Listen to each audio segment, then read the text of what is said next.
Sebelum Anda menonton tayangan ini, pastikan Anda telah menekan tombol subscribe, like, comment, and share.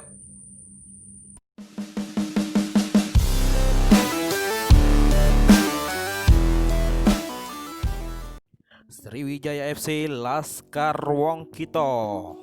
Kabar terbaru dari Sriwijaya FC bahwa manajemen tim berjuluk Laskar Wongkito ini akan meminjam Esteban Vizcara dari Persib Bandung.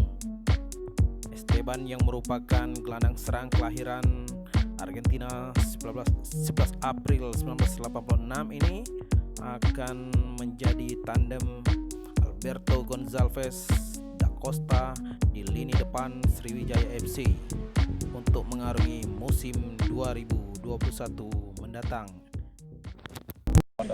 Sudah komunikasi dengan Esteban Vizcara via Pak Indrayadi Dirtek, dan dia masih ada kontrak sampai bulan Maret di Persib Bandung ya.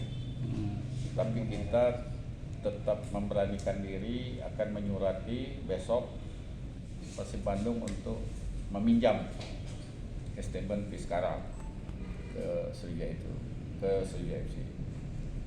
Itu artinya menandakan kita serius dalam mengarungi Liga 2 yang walaupun sampai sekarang Mak Jolas, ya. Tahu tak Mak Jolas?